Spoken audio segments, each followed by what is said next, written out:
Siapapun percaya kita, saudaraku, saudara ingat iman itu harus percaya dalam hati, mengaku dengan mulut, dan bertindak sesuai dengan iman dan sesuai dengan firman. Jadi saudara sudah percaya dengan hati, hidup hanya bagi Tuhan, saudara sudah mengaku dengan mulut, saudara bisa menang oleh kuasa Roh Kudus, saudara tidak mau diseret dipikat, saudara mau selalu dipimpin Roh Tuhan, saudara mau dekat dengan Tuhan, mempersembahkan seluruh hidup saudara, fokus untuk kemuliaan bagi nama Tuhan. Sekarang hanya tinggal bagaimana saudara sungguh-sungguh mematuhi. Haleluya. Sangat kooperatif dengan Roh Kudus. Kooperatif itu artinya mau mengikut, mau menurut.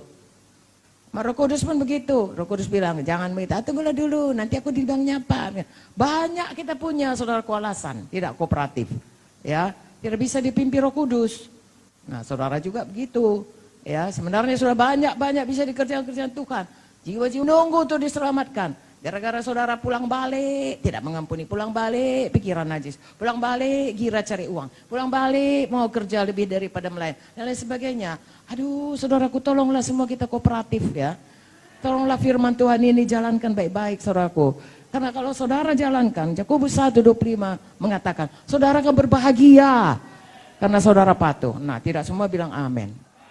Roma 12 ayat 2 tadi apa dikatakan? Jangan serupa dengan dunia. Karena memang saudaraku, ya, sekeliling kita ini dunia.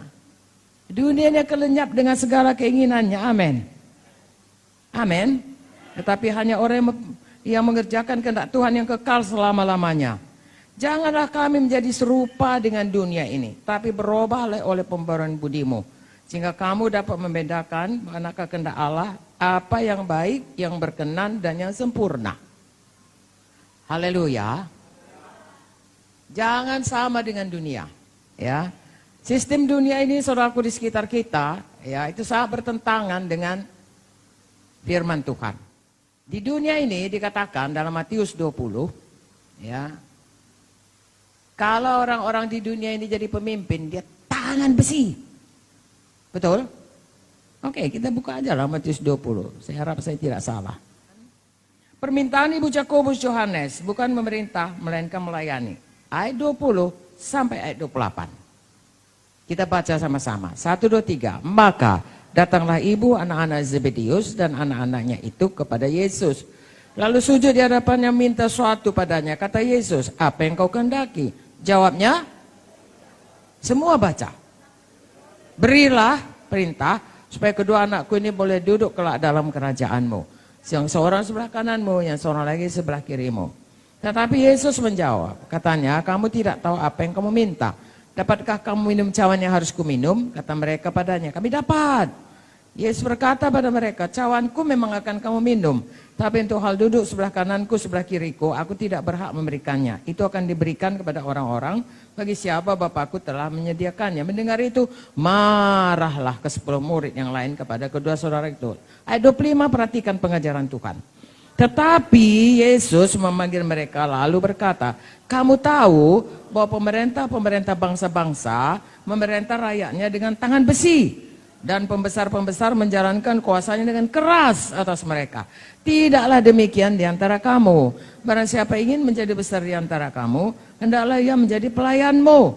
Barang siapa ingin menjadi terkemuka di antara kamu, hendaklah ia menjadi hambamu. Sama seperti anak manusia, datang bukan untuk dilayani, melainkan untuk melayani. Dan untuk memberikan nyawanya bagi tebusan bagi banyak orang. Beda enggak dunia dengan kerajaan sorga? Jelas dikatakan di sini. Nah, orang ini bertengkar. Ya. Nah, kalau memang dia mau itu untuk kemuliaan Tuhan, ya oke, itu untuk. Tapi kalau mau dia mengatasi dirinya atas rakyat, atas murid-murid yang lain, saudara mendengar ini, marah yang lain. Ya, dia merasa mereka mau menyombongkan diri. Nah, ini lagi saudaraku. Lalu Tuhan Yesus kemudian mengajari mereka dan berkata, ya, kalau dunia ini, maka siapa yang jadi pemimpin pakai tangan besi.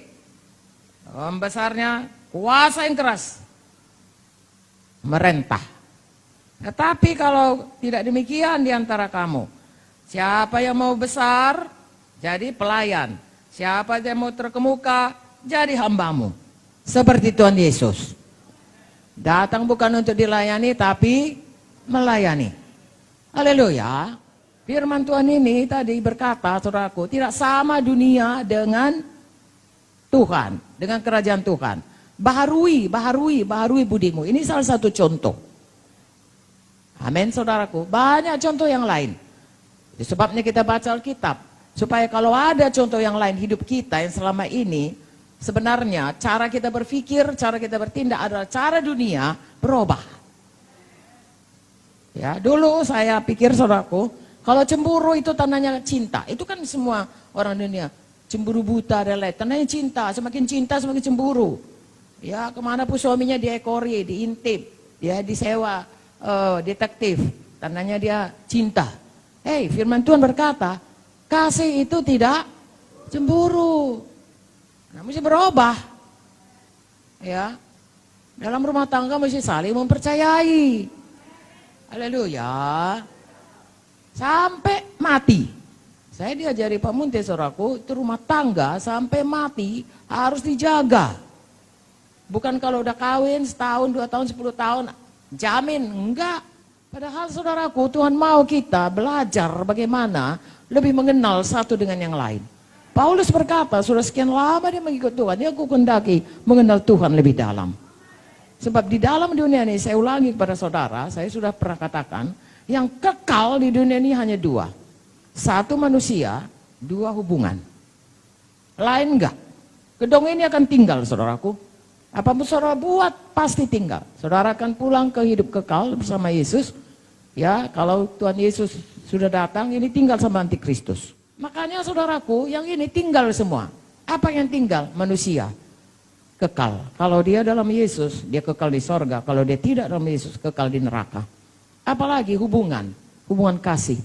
Semakin saudara mengasihi Tuhan, mengenal Tuhan, semakin dekat saudara dengan Tuhan.